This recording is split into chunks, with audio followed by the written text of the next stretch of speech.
and it's going live on my business page, so you can. What's up, everybody? How you doing? This is the Front Door Show, brought to you by Fort Fantastic Events, DJ Pietro. And today I have my good friend, old school friend of mine, Efrain Vasquez. How you doing, Efrain? Hanging in there, buddy.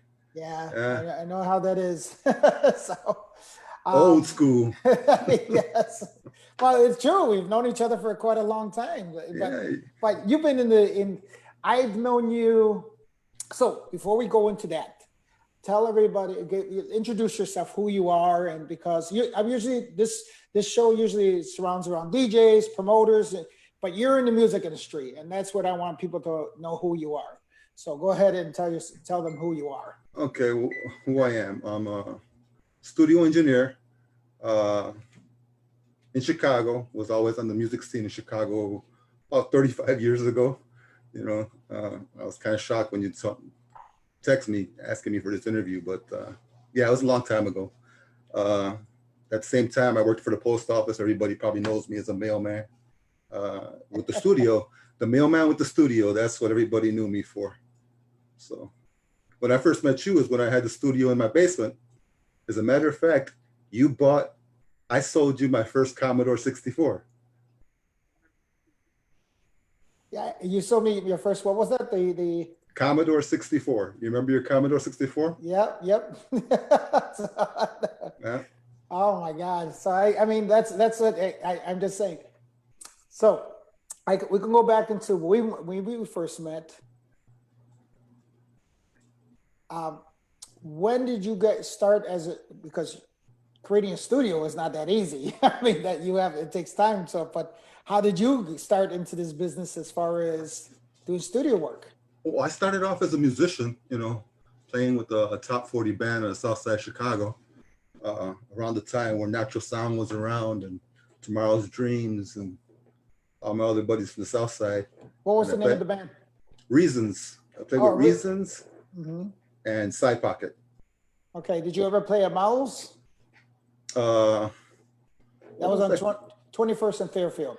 Oh, the one on 31st and what was the name of that club on 31st Street? I want to say Central Park. It's a long time ago, bro. You're talking about Los Globos. Yeah, that's probably what it was. Yeah, yeah, and a lot of church gigs Okay. at Outport Church, I think it was. Yes, right across on 18th Street in Allport, right there. Yeah, Yes. St. Pius, I believe there was another one. Yep. Yeah, yeah. Yep. So So, did you grow up on the south side, or were you on the north side? no, always in Humboldt Park. Okay. I grew up in Humboldt Park area and just met some friends on the south side, and they needed a guitar player, and I said, well, I could play rhythm guitar, and that was it. You know, I could thank Mario Ortega for that. Nice. And everybody, as far as musicians in Chicago, everybody knows who you are. As far as you've worked with quite a few the Latin musicians here in Chicago. But going back, that was when you were doing that in the South Side. What year was that around? About 78, 79? Yeah, as far as with the top 40 band, yeah, about that Right. time. Right. Yeah, And that was because you had said you lived in Humboldt Park. That was right after the riots, right? Is that correct? yeah, yeah, yeah. Around that And, time, yeah. and I'm saying that because there were, obviously there were riots now that happened in Chicago, and I guess that was one of the things that I can kind of see what's happening here in Chicago today is that music became a big important factor for people to kind of get together. And here you, yeah, I didn't think there was a big cross section between the north side. You're Puerto Rican, and Mm. obviously the south side is more Mexican. So I didn't see a lot of you didn't get to see a lot of that interaction. Puerto Ricans coming to the south side's coming you didn't see that a lot. That's where the R&B band was at. Around the Right. time was Latin Experience was around and all that stuff, and That's you know, Lito and those guys. Yeah, Lito, Nestor, all those guys. yeah. Yeah, sure. That's why I asked you to play at Malos because they used to play all the time at Yeah, Malos, and I was DJing at Malos, and that's where I knew those guys because they used to always play over at Malos, and that was the R&B funk music, a Santana sound and stuff like yep, that. That was the yeah, big thing, and yeah. there was another guy from here. He was Puerto Rican. I think he sings. It was Dusty's, mostly Dusty's, but I'm trying to remember. And Rich Morales, who was doing the DJs, we always talk about that as Baton. I think it's Joe Baton was his brother. I guess he used to have a brother here, Oh, okay. and he used to this is some kind of love on Blue Note Records. I don't Oh, know if yeah, yeah, yeah. That's the Mystics, I think was the Mystics, exactly, hmm exactly. So Rudy, that's Rudy. Rudy, Yeah, exactly. So yeah. that's and I remember that because I was 15 years old and these guys were performing there at Malo's. And, Dude, I remember every time I did a couple gigs with Rudy, and every set he would go to the mic, and by special request, that's the kind of love. So we played that song every set, man, every set. That was I, funny. Yeah. so it's ironic, but I didn't realize you knew we passed cross from each other. We didn't know each other back then. Yeah, that's weird. Yeah. But also I was a 15-year-old kid at the time. That was, and if you remember Malo's setup, I don't know if you ever, that's why I asked you if you've been there. I was in the DJ booth up on the top. There was like a Right. You DJ couldn't see you. Yeah. and technically I couldn't be in the crowd because there was a 21 and over place in Right. the bar. So they always kept me on top and I didn't mingle. I would, go down and go bathroom or go, but I didn't really mingle. After a while, Joe Rodon, Lito and all these guys, then you get to know them because you see them there enough times and they hey man, you play some good music, and then obviously playing all the Dusties and all the the music, then you get band members coming up to you and saying, hey man, who was that song? Who's that? Oh yeah, And, asking. Yeah. that's how we got to know each other, and especially when it came to Latin experience and that whole South Side. What would you classify that band? Santana sound, or is it like It was more of an R&B thing because it wasn't just Santana. I mean, okay? I think the first bands that had brass sections, Okay. more or less, uh, you know, all those old tunes. I mean, with the three-piece brass, which was rare. I mean, aside from salsa, I mean, the brass wasn't that in an R&B tune back then. But then again, Earth, Wind, and Fire was hit at the time too. So, Yeah. and the same thing with Chicago. So, yeah, that's what we were doing, and it kept us out of trouble. It kept me off the street. It kept me off the street. So I tell that to everybody about DJ. They kept that straight. So as a musician, that's what you're doing, musician. So how did you gravitate to studio work though, or studio? uh, studio kind of expanded from that. I remember one time going to Mr. Thompson's, who was a teacher over at Wells High School. He had a party there, and a good friend of mine, Willie Garcia, a sax and flute player, we went to this party, and he had a 4-track reel-to-reel. And I was intrigued by the four-track. And I actually made a deal with him to purchase it from him. So he sold me this 4-track. That's how I started. So I got the 4-track, and all of a sudden 4 tracks was not enough. I didn't want to go through the trouble of being like the Beatles, bouncing back and forth. And a friend of mine, Jose Betancourt, he had a 4-track. So he's the one who approached me, hey, why don't you sell yours and sell mine, and let's get this 8-track.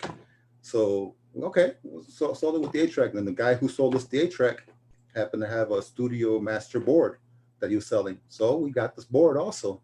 So that's when it all started. Then from there, we went from an 8-track to 16-track half-inch reel-to-reel, to a 16-track 1-inch reel-to-reel, to ADATs, and then to Pro Tools. That was progression of everything. So Right. And Greg Vargas is saying hello to you. He's on there, and I guess that you sold him some equipment too as well. So, so yeah, for some, he's calling it Studio E. He remembers that. yes, that was Joe Wright who labeled it Studio E, because that's Okay. when he was coming to rehearsal. Hey, going to Studio E, and that's how it stuck. So yeah. And that's how me and you met, because I went into your studio in the basement there, and that's how Right. I had just. And I'm gonna jump forward, but how we met is because I need to remaster my first mixed tape, and I remember. Oh, that's right. Yeah. That was my first mix because it was a big seller. That was the truth.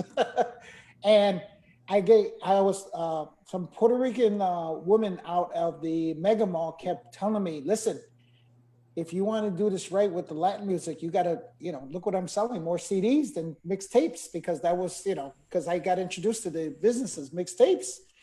And I says, oh my God. She goes, but I got to give you some advice.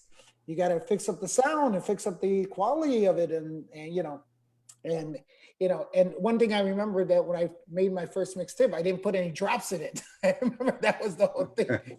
So that was me in your basement, and you ended up uh, fixing up some, because it was all done, in my basically in my bedroom, recording that mix. And then it was terrible. I want to say it was terrible as far as the sound was. And in comparison to digital, Right. because it was done recorded. I believe it was recorded analog, and we did the best to clean it up. I think you took out some hissing out of there, and you added the DJ Prieto. I remember. Oh yeah, tagline. I remember we added that somewhere, in a couple places and stuff like that, and it was just different because of the fact that I putting on CD, I didn't realize from 60 minutes to 74 minutes. So we had to fill that last 12-minute. Right. I forgot what I added there, but I remember we fixed it up and stuff like that, and that was, and I guess that was when I was doing my own little.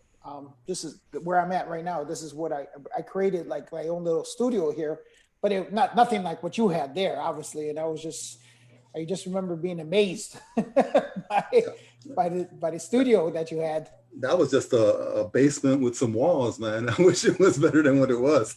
The studio I had in Kedville was a whole lot better. I did Right, because you were by there. Sacramento, if I remember. It was almost by On Richmond, yeah, in the basement of my house, yeah.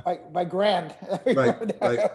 All right, that's what I remember. I was like, oh yeah. So I think that was the last direct interaction we had.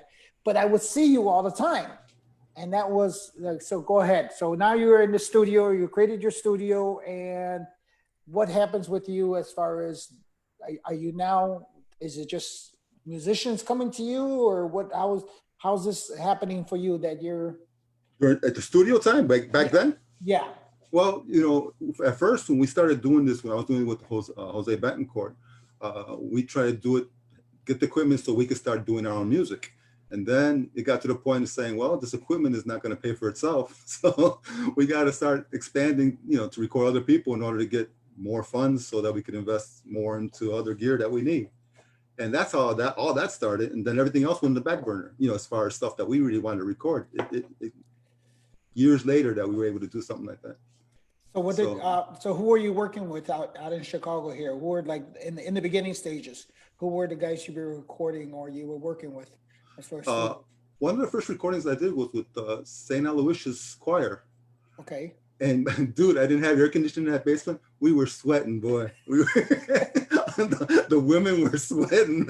They were upset. I couldn't help it. I didn't have, I did all this soundproofing, and I didn't do my my homework on it. So I did all the soundproofing, so it was airtight. And guess what? Airtight, no air conditioning. It doesn't work out okay. But we got it done. That was one of the first first recordings that I did was St. Aloysius. Yeah. That was a memory. Yeah. And then go ahead. Then after that, I helped a lot of demos, doing pre-production for different things afterwards. When I moved from the basement on Richmond, so I did more stuff, more productive stuff when I was on Kedvale.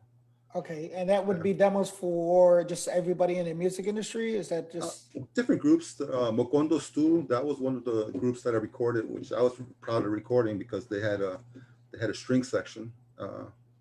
So that was one of my proudest recordings. Then I started doing with Mike. They came over to do the pre-production for Jesus's recording. You're talking about Mike Rivera? Mike Rivera, yeah. Okay. So, and then even with Sabol, I did Sabol's tracking. I did all their tracking and stuff for their Fly Me to the Moon album. Okay, nice. And then again, making money in the studio is not easy. I remember meeting John Fossey, and I asked him, I said, why don't you have your own studio? You have the name from Fania, you're a big name as far as the sound engineer. And he said something very prevalent to me. He said, because you don't know where your next buck is coming from. And that blew me away because I've invested a lot of money trying to do different things and stuff. And I knew that. And because of that, I ended up doing more sound gigs than anything else in order to maintain everything else. Right, because You know? when you say sound gigs, it wasn't just in the basement. You had to go out and do sound gigs and Yeah, stuff. I was just doing. I worked at Excalibur for about close to 10 years on salsa night on Thursday nights. Right, and You that know, was with so was that with Marcelino, Barcelino yeah, Ramos? Yes, Marcelino Marcelino. Ramos, yeah, And I think I yeah. ran into you there, Oscar de Leon's concert, if I'm not mistaken. I Hmm. think you were there, and I think Carlos Santiago was backing him up or something like that. And I remember just, you were stuck in that little room. The corner, yeah, yeah. And if you didn't come out of that curtain area, I wouldn't even know you were there. Yeah, that was afterwards. Before I used to be on the balcony when they had the band was on the balcony and stuff. You Okay. know. Yeah, that's before they said, we'll put the engineer in the corner there where nobody can see it. Yeah, yeah, that was afterwards. I was on top before on the balcony. The whole balcony was the stage at the time. Right, I remember when Mark Anthony came, you know, right. and he was over at Excalibur and stuff. And I remember Marco Rivera, grabbing the mic out of his hands and starting to sing the India's part. That was funny. She's on. Sorry. She knows. I sent her a video of it. I looked for it and I sent it to her. Oh, you found it. Yeah, I did. Man, I got a lot of video of a lot of stuff from way back then. I got to transfer everything over. You know? You have to, man, because that's, I mean, I'll tell you, that's one of the things that I am like you heard on my interviews that I used to break dance before. And I used to have and man, if I can find somebody with those videos, please post them up, please let me, because those are the things, we didn't have the technology back then. And and I was a kid at 16, 17 years old. Right. But obviously when you were doing those videos of that, and I'm sure it was with the hand camcorder and stuff like that. It wasn't, nothing digital about that at all. I know it's a lot of work, and I've seen some videos people posting up, and we're starting to see that. We're starting to see the archive. Like for instance, and that's why I do these interviews, because anything I do an interview, I transfer it and I archive it on YouTube. So it's always there now. So that's for just memory purposes, that I want to make sure that everybody, this is always good, I remember Efrain, 100 years ago, here we go. So, I'll be able to tell my grandkids, right? You want to know who your grandfather is? Go on YouTube. Yeah, or your great-grandparent, grandkids, yeah, going forward. So, I mean, that was, and when did you started doing the engineering, outsourcing engineering, and this was at the nightclubs where you, yeah, more so nightclubs at Sapphires. I did Palladium. I think it was Palladium at the time, or Tropicana de Caché. Tropicana de Caché, yeah. Yeah. At that time, I remember one time there was a gig there. Ruben, the owner, Ruben Pasmino. He was the owner, and he hired me to do sound for Tony Vega, at his place. I said, well, you just need me to run sound? Yeah, I got stuff in the closet and stuff. You could just grab it from the other clubs and, and put it together and get it going. I was like, cool. So I showed up over there. People don't know this. And I was still in my uniform. I figured I'll go set everything up and I'll go back home and take a shower and, and run the show. I go over there and pull out his board and hook everything up, get it going. The main outs weren't working of his board. So I had to rewire everything and mix off of the auxiliaries as though it was a monitor send. Now the guys in the band didn't know I was, pulling my hair out and stuff. They knew I was still in my uniform, didn't know why, but I never left. Yeah, but yeah, it was a hair, little things like that. People don't know that you got to do, that's why I asked you to be on this interview, because people don't realize how a sound engineer is important in concerts, man. If it isn't for you guys, there's no concerts. There's no, I'm sorry to say this, and you had an ear, especially when it came to the Latin music. And I would say that, me and Ruben used to talk, and I think that was kind of our discussion. It's like, hey man, you know, you need a sound engineer, and the sound engineers it's not like today because everything's digital. You do it with your iPad, and you got Right. I forgot the new programs that they're doing and stuff like that. What's his name? He's done a couple things with me, and we're over at Alhambra, but he's doing what's his name? God, why is it the bass player? Oscar? Oscar, yeah, Oscar. He was basically says, oh yeah, you know, I gotta just download the app, and it's all easy, and it's you know, working with the Behringer now. Behringer, yeah. You walk around, you could walk around anywhere in the room, and okay, you can bring it up or down. Yeah, yeah. Wasn't like that before. Yeah. No. And but trust me, I also have learned that not just like setting up the show right now, things don't happen correctly. So exactly. You got to improvise. That's 60%. And I say 60% of engineering job is improvising because something is, you know, a chord could be bad. This is, you know, there's a cracking in the mic, or, you know, it's just, and something's not right, and you have to adjust it's not like it's simple. He hit a button, go, and it's all good. You know? And I think that probably 5% of the time it happens that way. And then very rarely. Yeah. So 95% of the time it's always, we got to replace that cord. Oh, this ain't working. I got to do, you know, hey, you know what? Let's switch off this mic. Oh, it ain't work, you know. And I see it. I had a good rapport with all the musicians, you know, and I think that made it a lot easier because they knew I was trying to do the best job I could do for them. You know, what they need to hear. And since I was a musician, I know what it is that they're looking for. It wasn't like I was just trying to please the audience in a sense. If I need to please the musicians first, then, you know, I could, you know, worry about, you know, the room and stuff. So, yeah. Well, just in case there's some people that don't realize when there's a two-part to what you're doing. You're doing a stage with the stage monitors, and that is what the band hears themselves, the musicians hear themselves, and then it's the outside speakers, and you're dealing with a dual kind of aspect of it because you're dealing with to make sure there's no feedback from the guys the musicians that are playing or singing, and make sure that what's coming out is the pure sound of them, of the best sound that they have. There's some reverb, there's some delays, there's some little stuff that you have to make it so that it sounds smooth.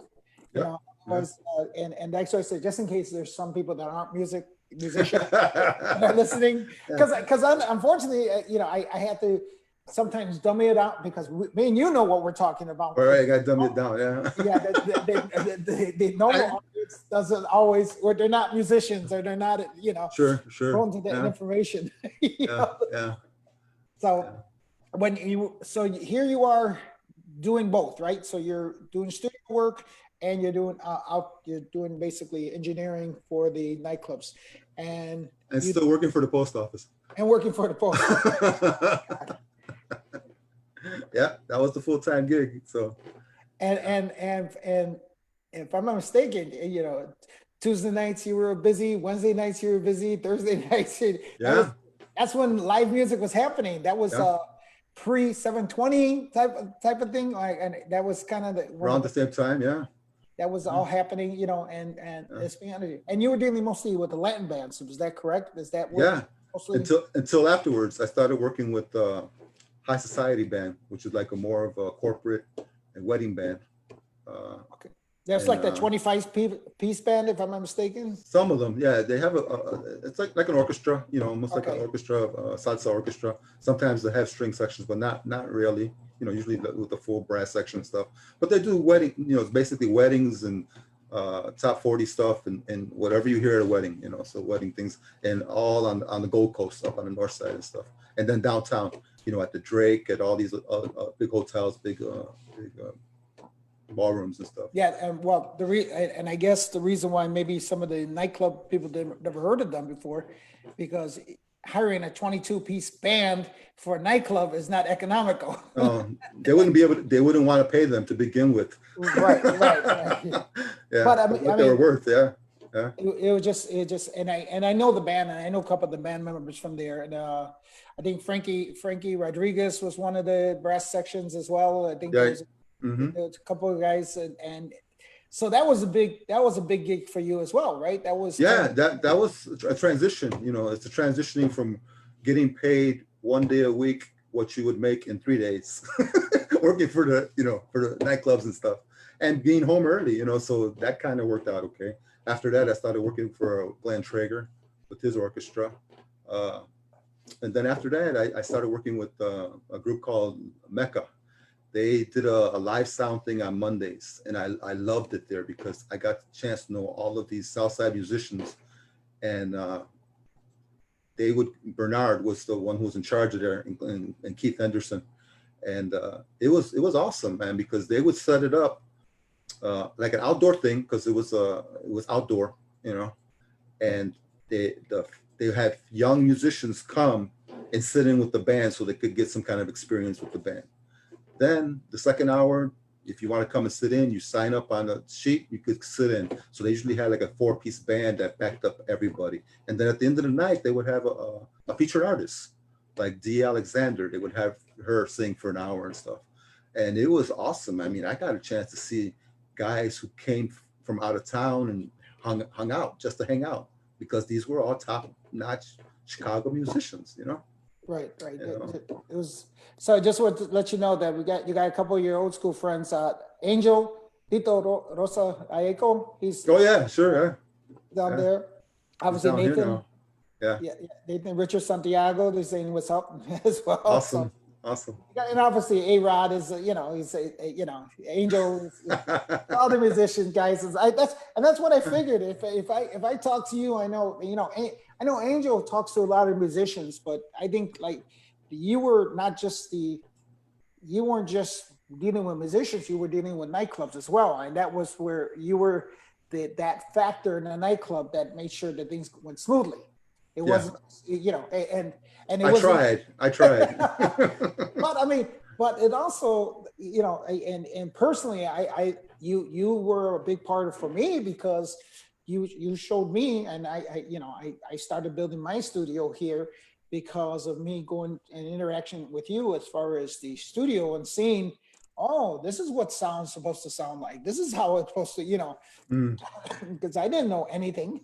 I was new to this, as a DJ.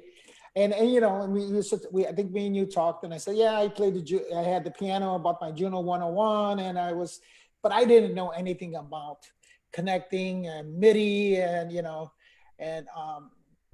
I think I bought the Ableton MIDI, that was Software afterwards. software. Yeah, I did that, and that confusing as hell. It's a learning curve. It's a learning curve. Yes, but you believe it or not, I stopped doing the studio work. That was it, because it was like, you know what, this is not what I want to do, and that's where I focused on strictly on mostly the DJ aspect of it. But for you, you were part of the nightclub aspect of it as well. You were in the music area. You were dealing with the bands, and let's say right after 9/11, I think that's when things changed in the music industry in Chicago. The bands weren't doing as much live music wasn't as prevalent before. And I think, what were you doing after that in the industry as far as the only gigs that I had afterwards was Glenn Traeger was the only band I was working for doing live sound. That was basically it after that. Okay. And prior to that, even when I had the studio on Ketvale, I also had a Christian label that I was working with, and I did a compilation album under WTOD Productions. So that was something that I still get involved with. So Jesus said hello. Tigre is coming. Yeah, Tigre. Careful, Jesus. I got some videos.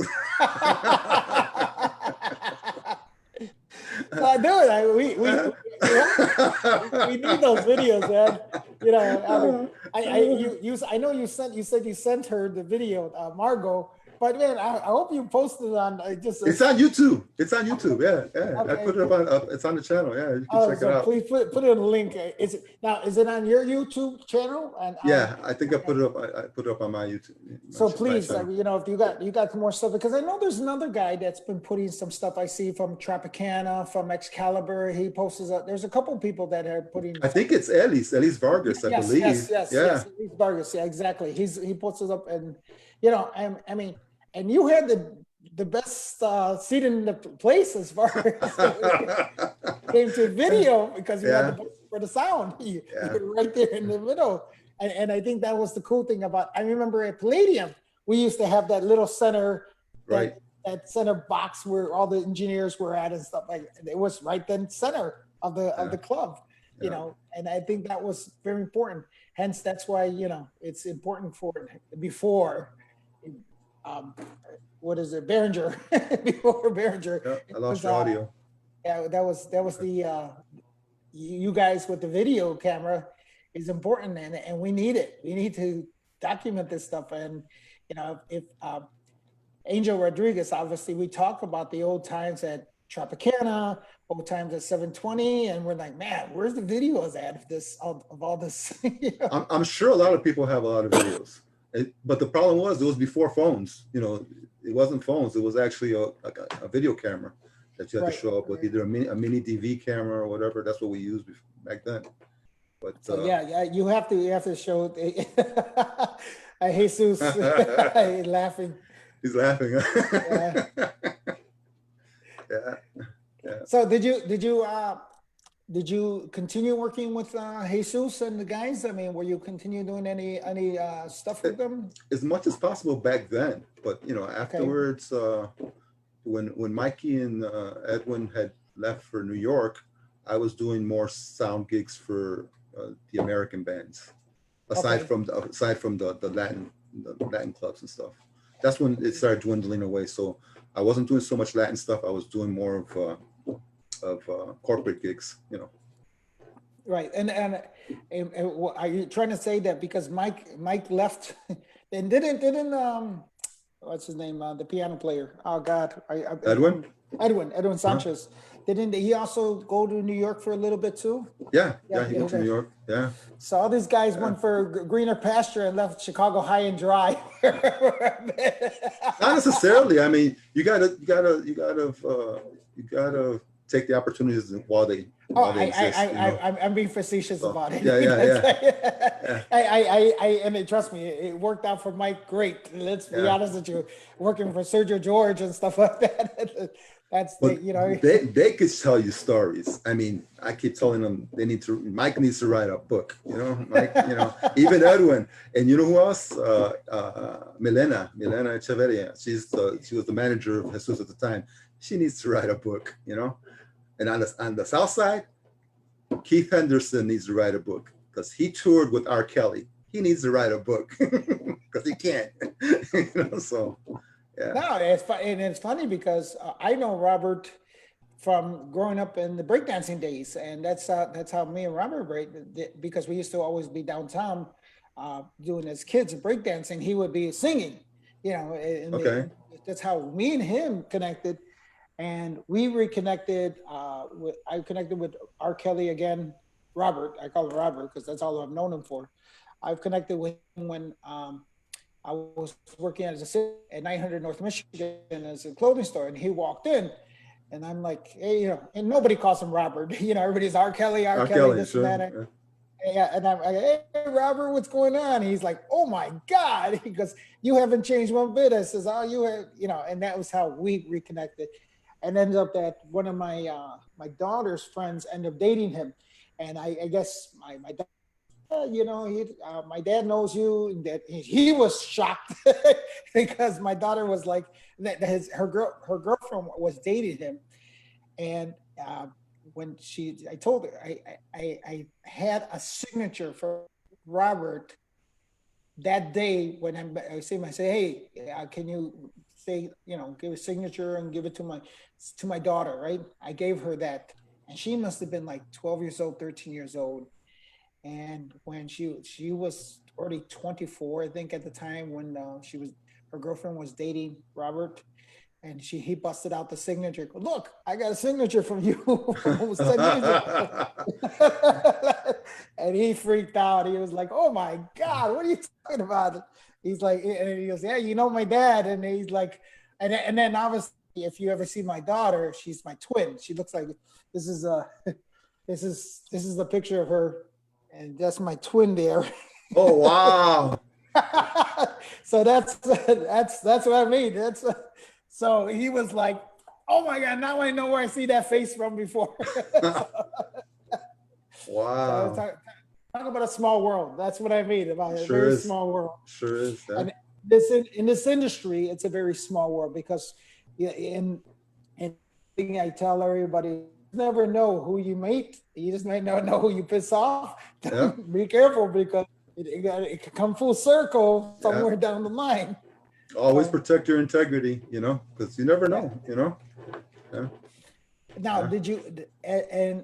did 2000, right after you're working with the English bands, what's happening with you as far as engineering, as far as um, the studio? What happens with you as far as Not much. The studio, the place I was renting on Kedvale, at one point they were wanted to charge me more, for okay, renting the place, and I couldn't afford it. So then I had to just let it go. At the time, I had to let it go. And besides, like I said, at the time on Kedvale, I had so many rooms, but I never even used them. Uh, it was awesome. I know a lot of people have a lot of memories to that studio because everybody hung out there, uh, doing different things and recording in the middle of the night, I'm recording Miguel Conde, a friend of mine, a Christian guy, happens to be Oscar's brother-in-law now. I remember one time I was recording his vocal in the middle of the night. Mind you, I was working at the post office, so I would come home to the studio to do more work and stuff. And I remember one time Miguel Conde was in the booth and he's recording some vocals and stuff, and I had recorded, punched him in, and he says, "Hey, Eve, is that okay? Eve, is that okay?" So he walks into where I was at by the board, and I had hunched over and fell asleep after punching him in. But I was fatigued, but Miguel, but all those guys, we did a lot of good things, a lot of good things. Sandra Liz Velaz? Oh yeah, yeah, yeah, She remembers that place. yeah. That's Devin Velez's mom. Okay. Yeah, she should remember that place. That was a lot of memories. I mean, you had many artists basically come through your studio. You've had many. I mean, other than Chicago artists, did you have anybody else like outside come in, or would you say Have anybody from outside? I had opportunities, but it never flourished. Okay. Time wise, I didn't, I wasn't able to connect with certain people at certain times. But I wondered, if I would have gone on the road as far as a sound engineer, who knows? If I would have taken that career. One of the guys who I interviewed, he was a DJ, then he became kind of the road sound engineer for bands. Mm-hmm. That's what happened. He said it was great because he got to travel all over the place, but it's only short lived because of how Right. popular the band is, and then it isn't it isn't like no guarantees for. You don't know where your next buck is coming from. Yeah, that's exactly. Yeah. So let's fast forward to like what's happened just before the pandemic. What were you doing as far as what were you doing? Well, the last 2 years ago, I produced Devin Velez's single, his release. Okay. So I actually reached out to Edwin Sanchez. Edwin did the arrangement for me. Nice. And then Devin Velez's little brother was the one who wrote the song. I was hoping to establish my own publishing company, and that's what I was hoping to retire doing and stuff. Currently, I'm still on workman's comp because I got hurt in 2011. I got hurt at work, the blizzard in February. So I'm still dealing with them as far as that's concerned. But I thought, well, maybe I'll just work on my publishing and help people who are songwriters get their songs either demoed or recorded and get it into the market, because a lot of people, they have a lot of talent, but they don't have a lot of money, to get the stuff heard or know the process of getting the stuff recorded or even into the market, So that's what I was hoping. you ever thought about teaching, or as far as going into that direction, since you have that knowledge? Well, I really can't right now because I'm taking care, I'm a caretaker for my dad. My dad's 92 years Okay, old. all right, all right. So Well, God yeah, bless him. yeah. So Yeah, that God that bless that him. I mean, obviously, with this COVID thing, it's even more scarier. So oh yeah, that's yeah, yeah. that's even more scary. But I mean, just saying that as far as I always ask this question because I know that's even I have said that the next generation, there's going to be a new generation coming in, and I think that's important that we, you know, even though the technology's there, that there's still this, there's nothing like grassroots learning Sure, as sure, far as when sure. it comes to all this. And then I was talking to Steve Silcurley, which is one of the guys, and obviously Steve Silcurley, DJ Skip Shannon. These guys are studio guys as well. So now with the COVID, what I'm hearing from most people who work in the studio, it's become more of a plus than a negative. Do Mm. you find that as far as with the COVID the Not lockdown? necessarily. I mean, I think the COVID. How should I say it? Yeah, it's something to be concerned about. I think the numbers are exaggerated. You do need to be careful. I'm not saying it doesn't exist. It does. Uh, uh, but I got a feeling it's going to be something that this is going to be the first thing, if things happen in cycles, then, what happened in 1918, that's when it first started. Who knows what else is going to come afterwards? It's not going to get better. I don't think it's going to get better. We could need more things to deal with, as far as that's concerned, as far as COVID. Uh, George Ortega says hello, by the way. Who? Blessings. George Oh, Ortega. George. Okay. Yes, yes. And condolences to the Ortega family out there, by the way. So I just thought, his father just passed, Oh, wow. and I was just yeah. So it's just sad. I mean, it's my mom had just passed in November before this COVID thing, but like I said, God bless your dad that he is, because man, it comes to that point, man. That's where it's oof, that's a long Yeah. life, a wonderful Yeah. life. Yeah. But what I guess what I meant by this COVID aspect of it is that because you're in the studio, you have limited connection, or should I say limited? You don't need to be in a crowded place. In the studio, you're doing the studio, and you have another room that you're doing the recording, and people don't. Studio is a very safe place in this situation as far Right. as recording, and that's what I gathered from like Steve so Curly and Skip, is that they're doing a lot of work, even more so. It kind of has shifted because they don't have you don't have nightclub gigs anymore to do engineering or these other Right. so Right. everybody's kind of shifted their focus and doing more studio. So they're saying that there's more studio production being done. Are you finding that for you, having more studio production? Well, I haven't done much of it, but yeah, kind of in a sense, not all the time though. But the market is different. I mean, you know, record labels are not signing people or coughing up the money to do certain things because of the personal studios and everything else. They don't want to invest in it. Right. Even artists, when they get any kind of following, that's when they want to use them or take advantage of them because they've already created their own following. I mean, look at Right. Tori Kelly. Tori Kelly, she became, phenomenon on YouTube and everything that everybody saw. Afterwards, after she did all that work, is when everybody else was clamoring to her, and it's kind of a shame, but it's different, the studio work is different. Now you could record something in one place and be recording somewhere else, or send stems and send the arrangement over the internet. Say, hey, record your Right. part and send it back to me, And that's exactly what I'm saying. I'm seeing that Yeah. a lot happen with Tony Asuka from, Yeah. all these guys, that seems to be the trend now, is that, and I'm hoping that because of this lockdown with the nightclubs and it's an unfortunate, man. They're talking, I mean, I just heard that they're talking about nothing opening up till 2022, Wow. as far Wow. as Yeah, I mean, Variety magazine just posted, it's just don't expect for it because they don't know what's going to happen come the flu season, you Sure. know, Hmm. which is understandable. I mean, that um, you don't know and we're seeing some spikes. I mean, it could be exaggerated or not, but I just two DJ friends just passed away. I just, those are just two DJ friends that I know. Wow. Yeah. Could you imagine? It was just, and I, and I don't know if everything is accurate, COVID accurate, but just, they may be calling influence nowadays, and that's probably more the case that's happening. Yeah.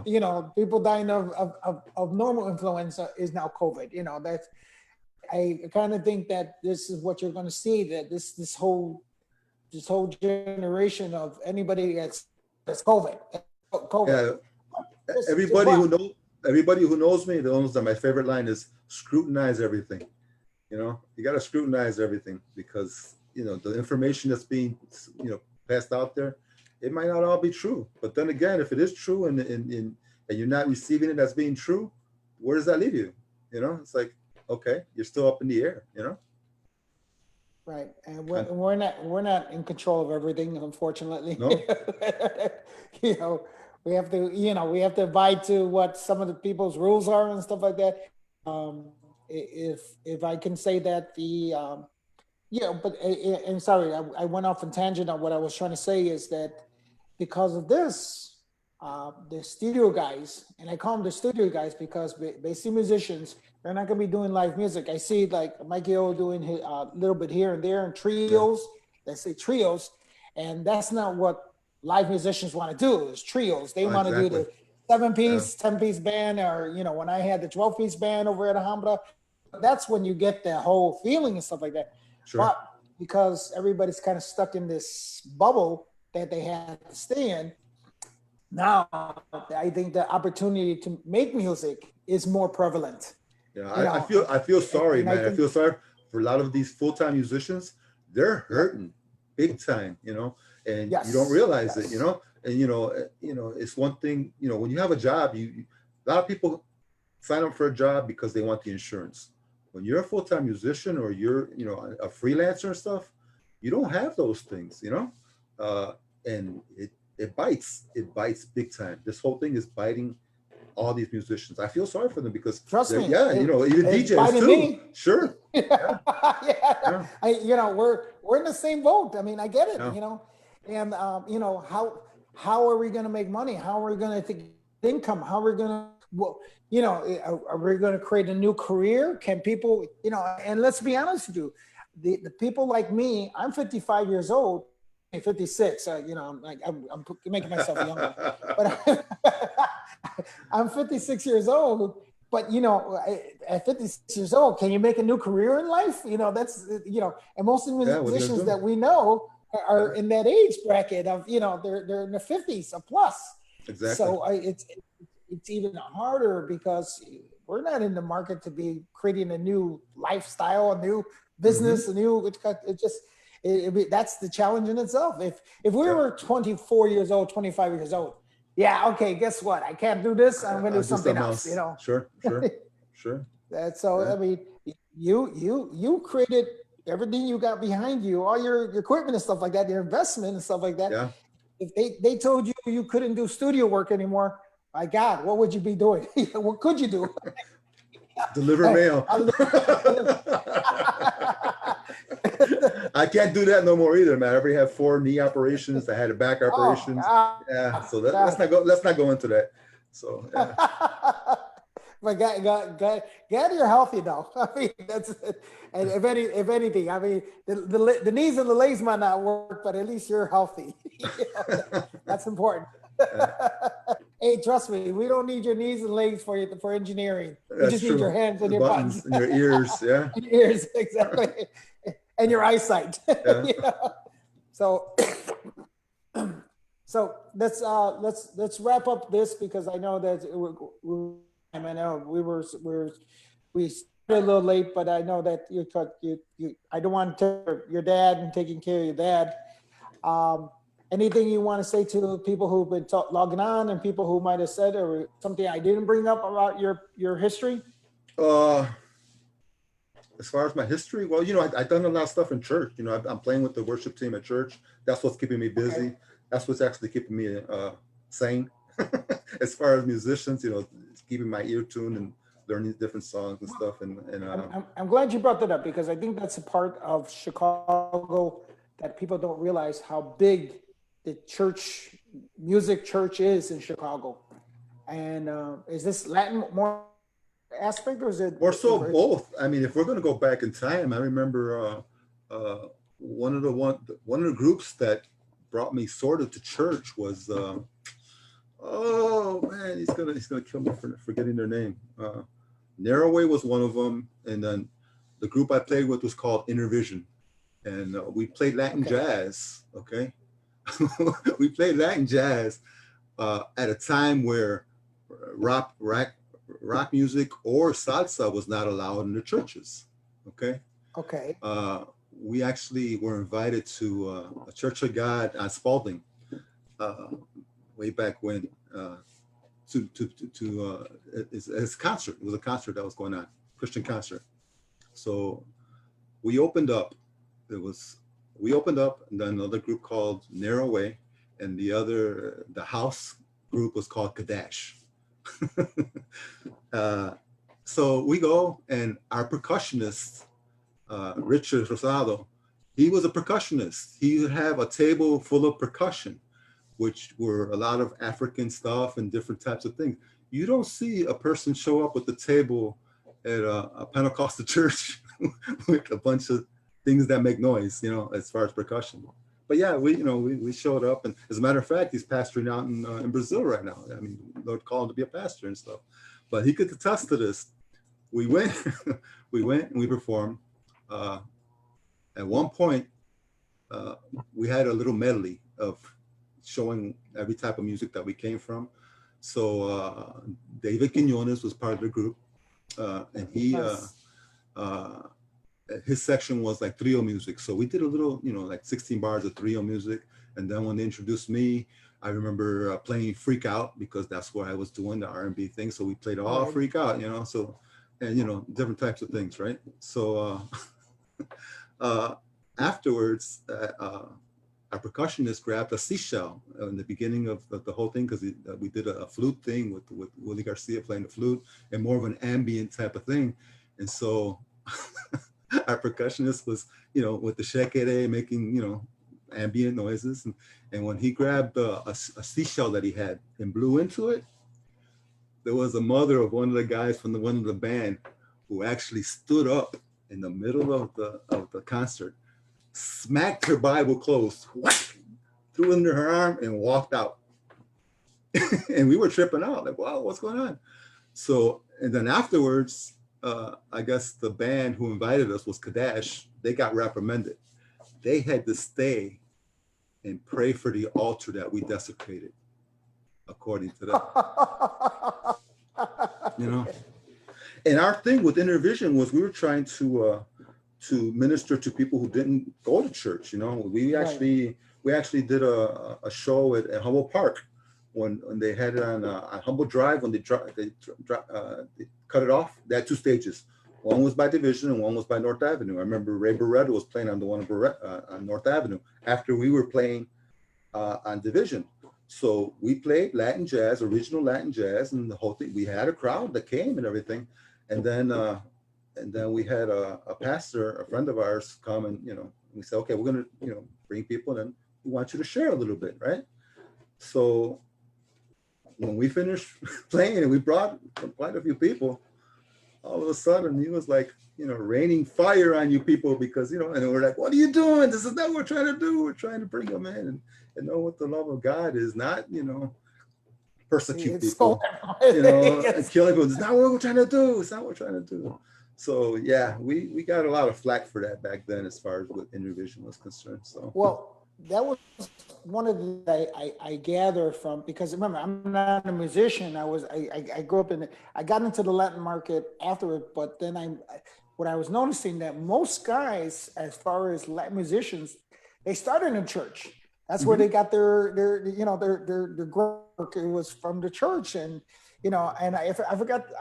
I when I was married back when I was 36 years old, my ex-wife, she was I want to say it was Baptist. So I would go to the church right by Milwaukee and right by Disco City, right around the corner. There was the church there on On Kedzie. Logan? On Kedzie, uh-huh. And Okay. yes, yeah, church there. And I was the band. I would see the musicians. Right. A lot of the musicians from the salsa bands. Sure. I would see Sure. them there, and and I was like, "Hey, what's going on? How you doing? Hey, I'll see you at the club." I wasn't. She went. I accompanied her. I wasn't really into the church or anything like that. But that church, that's for support. But I just remember going to especially like Pentecostal churches. I think my dad was done that as well, and then I would see it was always there was a lot of churches live bands all the time, and that was one of the things that, and especially if it was bilingual, you would see quite a few of the salsa band members in there. Yeah, So, sure. Yeah. so absolutely. So That picture that you put in that flyer, that Uh-huh. picture was actually taken at a studio, which is Nael Jaime, his uncle. I want to say his uncle, Angel Herena, that was his studio. We were recording Intervision at that time. Okay. It was on Evergreen, back where Weebles was at, behind Milwaukee, near Ashland.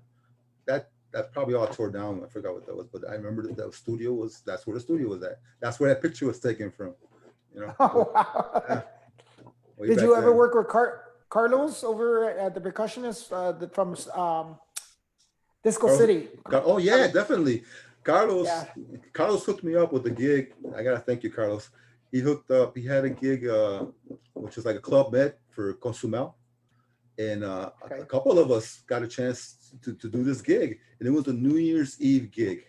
The reason why he called me at the last minute is because they did not rent some sound equipment to do the New Year's Eve gig, and he contacted me and says, "Hey, would you be willing to take some of your equipment over there so that we could do this gig?"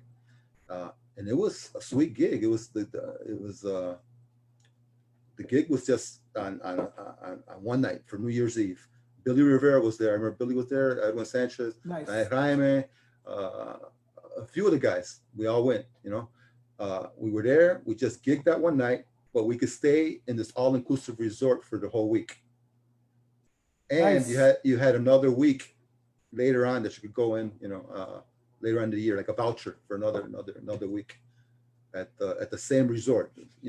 So it was an awesome gig. And I think I was the only one that got paid because I had to bring equipment and stuff. But yeah, we did the 2 years. I remember doing that for 2 years, and that was an awesome experience. That was an awesome experience. and the ironic thing, that's how I met Carlos, because when I was selling the mixtapes, obviously I would go to Disco City and Carlos would be there, and then Luis Rivera obviously would be there. That was one of my DJ guys for a long time, and I would talk to Carlos, and he was telling me about the music and the gigs, and he was doing mostly Latin jazz. That was kind of his gig. Right. And he would talk about the bands and stuff like that. And I don't know if you knew this, but I'm a huge supporter about live music. And when I decided to go into this Latin market as a promoter, pretty much I want to say it was right after the 9/11. I noticed that because I seen it, but we call it the height of the live music was back then, right before the 9/11. Remember, you couldn't have a salsa night without a live band. That was just the way it was. And there was always some place to go throughout the whole week. There was a place to go on Tuesdays. What was the one? 720? 720. So on Tuesdays. Then you had a place on Wednesday. We had Land of Oz on Wednesdays. Yes. Then Thursdays they had Excalibur. There was always some place during the week to go for live Latin music. And now there's Tropicana too. Yeah. That was and I remember that was the, and because I got into the Latin aspect of it, I've seen it. I've seen the highlight. And for me, having a salsa night without a live band kind of like is like, Hmm. it's nice, but you know, and I think that's where people appreciated the music more because Sure. there was this interaction with band members, and as an engineer, that there's this chemistry that happens with live music and people, and obviously you're the kind of the glue that's happening between this Sometimes you can chemistry hear of the them. people. Yeah. That's what I got. You're the glue. That's why you're in this interview, because you were the glue of a lot of things that people don't realize that was happening. But when it comes to live music, so when I started Alhambra, I think that was, everybody was, on a Yeah. Tuesday, what the hell, and stuff like that. And that was the first thing I did, is just, you know what, and that was with, oh God, trombone player, Angel Angie Melendez. Melendez. Okay. Yeah, Angel Melendez, and if you remember, I had a band every week. That was a Right. band. Hmm. You didn't see that anymore. It was Yeah. just DJs, and that, and obviously bands have always been important to. So even to today, honestly, everybody's saying, "What are you gonna do salsa?" And I gotta tell you, this is not going to be same. I can DJ, no problem, play music. But guess what? Everybody's playing music on live stream now and stuff like that. So it's not about me anymore. I want the same thing. I want the live band. I want, there's for a night to be successful.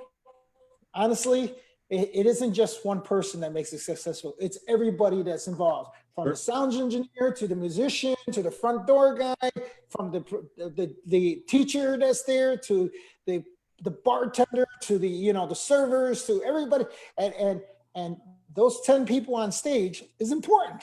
Yeah. People Yeah. don't realize it. Yeah. And you take away that factor, you take away the sound engineer, you take away, and just have a DJ. It's not the, I can say I like it, I'm getting paid. Yeah. But you know what? There's 20 other people that are not part of this anymore. That doesn't have the same feeling anymore. It really doesn't. And I can make all the money in the world, and it's all good for me, but it's not good for the industry. Yeah. Sure. You And I know, think that's, I would never go to the go ahead. clubs. If I was at a club, it's because I was being paid to be there. That was the only time I was at clubs, because I'm being paid to be there, and it was because of live music. I couldn't. My favorite local band that I have here is Metro Latino. Gino Picard's Jr. His band. I mean, these guys, and I go see them at the Blue Martini because I love. I need a fix. I need a fix. I need to get some music. Wait, wait, I don't. When was that band around? Because I don't remember that No, band. no, I'm talking about here right now. I'm talking about my fix that I have Okay. right now. They're a local band here Okay. in the Orlando area. Yeah, they're my favorite, one of my favorite bands. They play everything. Okay, that's in Orlando. Okay, because Yeah, it's in Orlando. so one of the things. When did you move on to Orlando then? I've been here about 8 years, Okay, since great. 2013. Yeah, about 2013. I had the accident in 2011 because I wasn't working. The financial strain took a toll on my marriage. So then I ended up getting divorced, and then I ended up coming down here because of the divorce was not, wasn't sweet. So Put in it that way. Orlando has a different scene though. I haven't been part of it. The only ones that I know that show me some of the part of it is Junito Alvarez, because he's around. He's been doing it and stuff, and a few guys. And the only scene that I go is when I go see Metro Latino. But as far as the other musicians, I haven't. I don't know what the scene is like. As far as here in Orlando, I go once Well, in a while to certain. and that's one of the things that because you're out of Orlando, you in the past 8 years you haven't seen what's happened in Chicago. Yep. So we had a surge with live music just before this pandemic. Wow. So, and honestly, I was doing Tuesdays. I was doing live bands at the Drake. I don't know if you've seen that. Okay, yeah, And then and Mike Yo was doing bands on Sundays, and and we were starting to see, and then obviously with the Dylans, I was doing a band every other. So we were starting to see this research, and thank God I was, part of that, Right. making that happen for a lot of the band members. I was honestly doing that, and I felt, again, I went back to the whole thing about making sure that there's all these people involved, and honestly, if I do a night, let's say I do a night of 250 people, and then we do a night with a live band, then we see 300 people. And we're like, that extra 50 people makes the night even more so Yeah. More rememberable.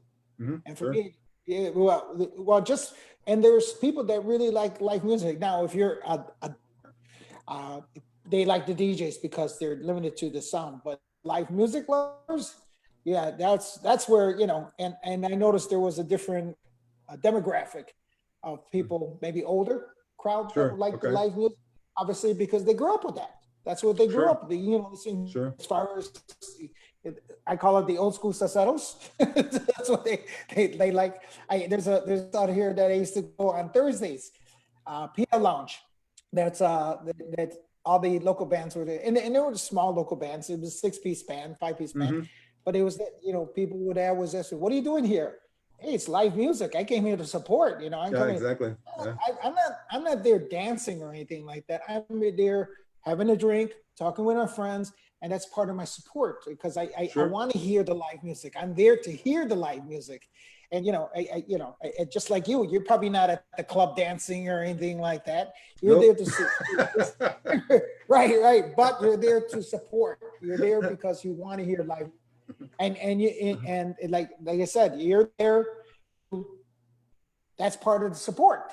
Is Yep. going there, buying the drinks, buying the food, and you're investing into what they're doing. If there's a cover fee, you'll pay it, and that's what you're going to do. And I think that's the scary part of what's going to happen next. Yeah. What's next? I Going don't know. forward. Yeah, That's, these online sessions and stuff that people are hanging out and they're cool, but it's not the same, I can only watch a person through a camera, playing something without being around and stuff. Few people have been able to do it and been entertaining as far as, uh, playing music and whatever and stuff. But it's not the same. Live music is live music, You hang out with people, it's a whole different atmosphere. oh, absolutely. Nothing. We human nature and us to be next to each other. That's just the Hmm. way it is. We like being around crowds. But thank you very much for this interview. I'm sure a bunch of your musician friends are going to share it. Please do me a favor and put the YouTube channel so we can look forward to seeing those. Oh yeah, Margot. I'll look for Margot's. But I mean your actual YouTube channel, So, Okay. because we can look at the videos and all the videos that you have there. No, well, the videos that I have there are my son's, because my son's is a UFC fighter and stuff. So he's gone to Japan and some other places and Oh, stuff. nice. So, yeah. He's professional. No, he didn't go professional, but he did. He Okay. did. He went to Russia. He's went to China. He's gone to Japan. Wow. 2 years ago, he went to Japan. Yeah, that was his last out fight that he went and did. Yeah. So Wow. both my boys are personal trainers. So yeah. Nice. I hope they're helping you get around, walking around. Yeah, I got some bodyguards in case I need them. Yeah, obviously. Yeah, I mean, really, bodyguards for your studio. Hey, I get it. All right, Efrain. Any last words you want to say to people who joined? And one of the other guys that I didn't tell you, he said is Biddy Bruss. He said with Benji. Benji Maldonado. What happened? You got frozen. Yep. Benji. Oh yeah. Benji from Medembanda. Oh yeah. Oh Ben. Yeah. Benabanda. Yeah, sure. Yeah. Yeah, that was Sapphires. Yeah, it did sound the Sapphires. Sapphires would always have a salsa and a merengue band switching. Yep. Back then it was weird because these guys would run in and do their set at Sapphires, pack up, and then go do a set at some other club, and they would be bouncing from club to club. No, if you remember that, at the time, I don't know if you remember that, but remember that's how I got to work with Ruben Pasmino, because he had Tropicana and Saceros or Infinity or Dramas. Mm-hmm. He also had River North. Didn't he own that too? So I don't know if you remember, we did what that's River North. That's River North. That's exactly Okay. what it is. Oh, That's okay. Andromeda Saceros Infinity, River North, right there. So I remember they had on a Saturday night, they had bands at Tropicana. What Jose Maldonado was, it was kind of putting that together, and we had bands. And this one particular night, I remember we had 5 merengue bands. Wow. Silvia Sosa, Merembanda. He had 5 merengue bands. And that was Wow. when merengue was hot. I don't know if Right. you remember that. Right. And I remember, and obviously the sound engineer, they had that set up for the sound engineer, like in the middle. And then we had, he had, you need a sound engineer over there at Tropicana as well. So I remember they were going back and forth, exactly doing that. Do the gig, wrap up, and then Run here over comes there. the DJ. That was our job. We were the fillers between okay, we're gonna play bachata, we're gonna play, some other music, whatever, the band is gonna play. So we knew kind of what not to play. But that's what I said. I remember that. But those are fun times. And I wish good memories. Yeah. Absolutely. All Good right. memories. Well, thank you very much. All right. Appreciate it. Thanks for the interview. No problem. All right, buddy. You take care. Talk to you later. All right. God bless. Bye.